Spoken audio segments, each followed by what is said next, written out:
নবম দশম শ্রেণীর ত্রিকোণমিতিক অধ্যায় থেকে এরকম প্রশ্ন পরীক্ষায় আসে। Two cos of a plus b equal 1 two sin of a minus b equal 1 হলে দেখাতে হবে a equal 45 ডিগ্রি এবং b equal 15 ডিগ্রি, অর্থাৎ কোণের মানটা বের করতে হবে। তো দেখো, two cos of a plus b equal 1, এরপরে আমরা লিখব কজের সামনে যে সহগ সংখ্যাগুলো থাকবে সেই সহগ সংখ্যাগুলো আমরা সমান চিহ্নের ডান পাশে দিয়ে দেবো নিয়ম অনুসারে। একটা অনুপাতের সামনে কোনো সহগ সংখ্যা এখানে রাখার দরকার নাই। তাই সহগ আছে কত? 2। এই 2টা সমান চিহ্নের এপারে গেলে হবে কত? 1/2। এখন দেখো, যেহেতু আমাদের a প্লাস b এর মান দরকার, তা এই cosটা উঠাতে হবে। তা cosটা উঠাতে হলে এই পাশে যেহেতু cos আছে, এই পাশে আমাদেরকে cos নিয়ে আসতে হবে। cos থাকলে cos নিয়ে আসতে হবে, sin থাকলে sin নিয়ে আসতে হবে। যে ত্রিকোণমিতিক অনুপাতটি এখানে থাকবে সেইটি এখানে নিয়ে আসতে হবে।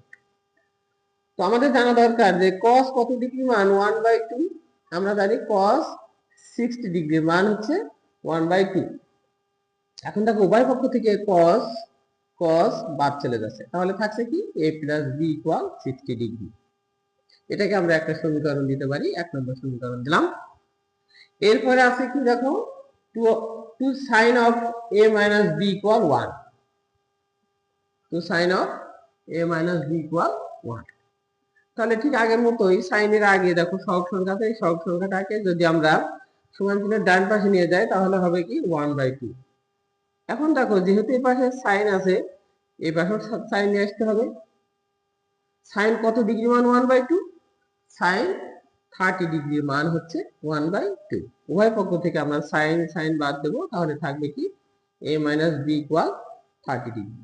এটাকে আমরা আরেকটা সমীকরণ দিতে পারি, 2 নম্বর সমীকরণ দিলাম।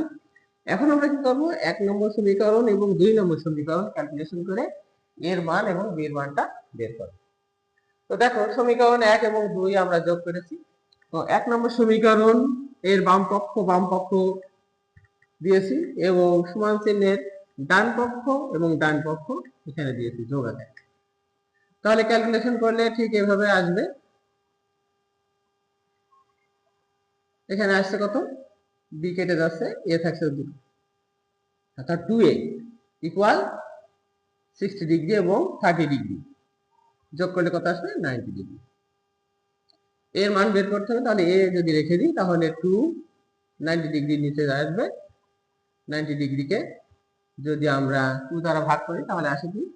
45 ডিগ্রি, অর্থাৎ এর মান হচ্ছে 45 ডিগ্রি। এখন আমাদের দরকার কি? b এর মান। b এর মান বের করতে হলে আমরা বিভিন্ন ভাবে করতে পারি। এর মানটাকে যদি আমরা 1 নম্বর সমীকরণে কিংবা 2 নম্বর সমীকরণে বসাই তাও b এর মান আসবে। তুমি এটা বিয়োগও করতে পারো, অর্থাৎ সমীকরণ দুটো বিয়োগও করতে পারো। তো এই ক্ষেত্রে আমরা 1 নম্বর সমীকরণ এবং 2 নম্বর সমীকরণ বিয়োগ করেছি।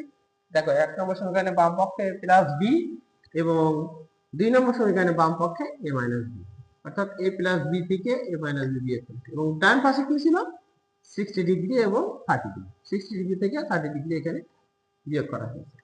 তো এখানে আমরা জানি ব্র্যাকেটের সামনে যদি মাইনাস চিহ্ন থাকে ভিতরের পদগুলো চিহ্ন পরিবর্তন হয়ে যায়, তাহলে আসছে কি? a plus b minus a minus minus a plus b, আর এখানে 60 ডিগ্রি 30 ডিগ্রি মাইনাস চলে আসছে 30।